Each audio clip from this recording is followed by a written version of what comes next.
ನಮಸ್ಕಾರ, ಇದು ಪ್ರವಾಸಿ ಪ್ರಪಂಚದ ಟ್ರಾವೆಲ್ ಬುಲೆಟಿನ್. ನಾನು ನಿಸರ್ಗ. ಈಗ ಹೆಡ್ಲೈನ್ಸ್. ಜನವರಿ 21ರಿಂದ 23ರವರೆಗೆ ಡಿಸ್ಕವರ್ ಕೊಪ್ಪಳ ಕಾರ್ಯಕ್ರಮ, ಜವಾಬ್ದಾರಿಯುತ ಪ್ರವಾಸೋದ್ಯಮ ಕುರಿತು ಚರ್ಚೆ. ಕೆಂಪೇಗೌಡ ಅಂತಾರಾಷ್ಟ್ರೀಯ ವಿಮಾನ ನಿಲ್ದಾಣ ಹೊಸ ದಾಖಲೆ, ಗರಿಷ್ಠ ವಾಯು ಸಂಚಾರ ನಿರ್ವಹಣೆಯಲ್ಲಿ ಅಗ್ರಸ್ಥಾನ.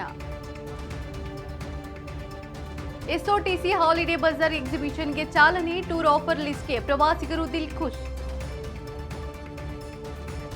ಏಷ್ಯನ್ ಸ್ವಿಂಗ್ನ ಗಾಲ್ಫ್ ಟೂರ್ನಮೆಂಟ್ಗೆ ಟರ್ಕಿ ಸಜ್ಜು, ವಿಜೇತರಿಗೆ $2.75 ಮಿಲಿಯನ್ ಬಹುಮಾನ ಘೋಷಣೆ. ಜನವರಿ 21ರಿಂದ 23ರವರೆಗೆ ಡಿಸ್ಕವರ್ ಕೊಪ್ಪಳ ಕಾರ್ಯಕ್ರಮವನ್ನು ಹಮ್ಮಿಕೊಳ್ಳಲಾಗಿದೆ. ಕೇಂದ್ರ ಪ್ರವಾಸೋದ್ಯಮ ಸಚಿವಾಲಯ ಮತ್ತು ಕೊಪ್ಪಳದ ಜಿಲ್ಲಾ ಪ್ರವಾಸೋದ್ಯಮ ಅಭಿವೃದ್ಧಿ ಸಮಿತಿ ಸಹಯೋಗದಲ್ಲಿ ಈ ಕಾರ್ಯಕ್ರಮ ನಡೆಯಲಿದೆ. ಕೊಪ್ಪಳ ಜಿಲ್ಲೆಯ ವಿಶೇಷ ಪ್ರವಾಸಿ ತಾಣಗಳ ಬಗ್ಗೆ ಜಗತ್ತಿಗೆ ಪರಿಚಯಿಸುವ ಉದ್ದೇಶದಿಂದ ಈ ಕಾರ್ಯಕ್ರಮವನ್ನು ಆಯೋಜಿಸಲಾಗಿದ್ದು, ಸುಸ್ಥಿರ ಪ್ರವಾಸೋದ್ಯಮ, ಪ್ರವಾಸಿ ತಾಣಗಳ ಅಭಿವೃದ್ಧಿ, ಸ್ಥಳೀಯ ವ್ಯಾಪಾರಗಳಿಗೆ ಉತ್ತೇಜನ ಮತ್ತು ಜವಾಬ್ದಾರಿಯುತ ಪ್ರವಾಸೋದ್ಯಮ ಕುರಿತು ಓರಿಯೆಂಟೇಷನ್ ಮತ್ತು ಚರ್ಚೆಗಳನ್ನು ಆಯೋಜಿಸಲಾಗಿದೆ. ಕೆಂಪೇಗೌಡ ಅಂತಾರಾಷ್ಟ್ರೀಯ ವಿಮಾನ ನಿಲ್ದಾಣ ಹೊಸ ದಾಖಲೆಯನ್ನ ಸೃಷ್ಟಿಸಿದೆ.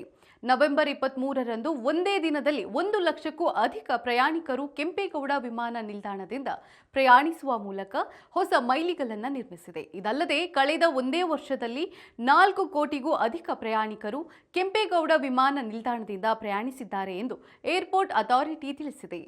ದೇಶದಲ್ಲೇ ಗರಿಷ್ಠ ವಾಯು ಸಂಚಾರ ನಿರ್ವಹಣೆಯಲ್ಲಿ ಅಗ್ರಪಟ್ಟಿ ಸೇರಿರುವ ಕೆಂಪೇಗೌಡ ಏರ್ಪೋರ್ಟ್ ಮುಂಬರುವ ದಿನಗಳಲ್ಲಿ ಮತ್ತಷ್ಟು ವರ್ಲ್ಡ್ ಕ್ಲಾಸ್ ಮೂಲಸೌಕರ್ಯಗಳೊಂದಿಗೆ ವಿಶ್ವಕ್ಕೆ ಮಾದರಿಯಾಗಲಿದೆ ಎಂದು ಏರ್ಪೋರ್ಟ್ ಅಧಿಕಾರಿಗಳು ತಿಳಿಸಿದ್ದಾರೆ.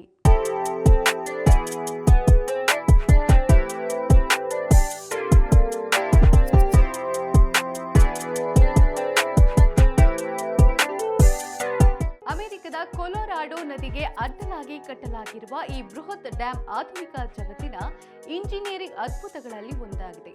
ಈ ಡ್ಯಾಂ ನಿರ್ಮಾಣಕ್ಕೆ ಬಳಸಿದ ಕಾಂಕ್ರೀಟ್ ಪ್ರಮಾಣ ಎಷ್ಟು ಅಗಾಧವಾಗಿತ್ತೆಂದರೆ, ಒಂದು ವೇಳೆ ಅದನ್ನು ನೈಸರ್ಗಿಕವಾಗಿ ಆರಲು ಬಿಟ್ಟಿದ್ರೆ ಅದು ಸಂಪೂರ್ಣವಾಗಿ ಗಟ್ಟಿಯಾಗಲು ಬರೋಬ್ಬರಿ 125 ವರ್ಷಗಳು ಬೇಕಾಗುತ್ತಿತ್ತು.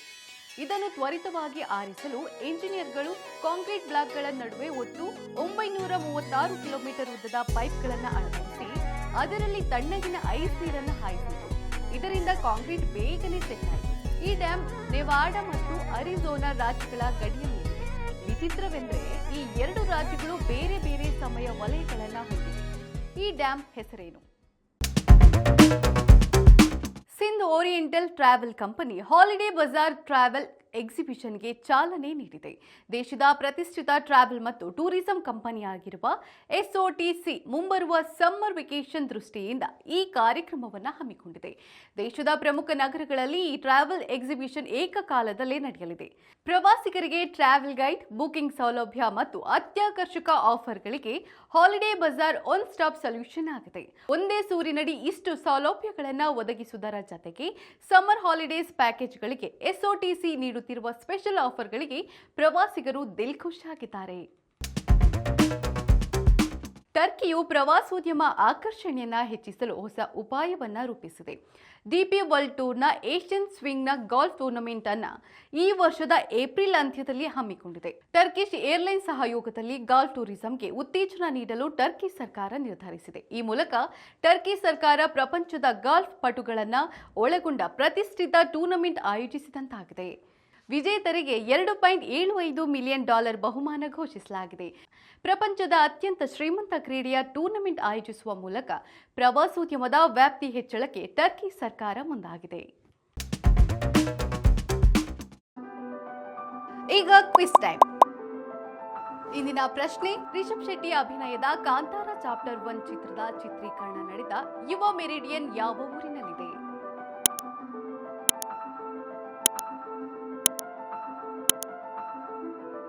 ಸರಿಯಾದ ಉತ್ತರವನ್ನ ಕಮೆಂಟ್ ಮಾಡಿ ತಿಳಿಸಿ. ಪ್ರವಾಸಿ ಪ್ರಪಂಚ.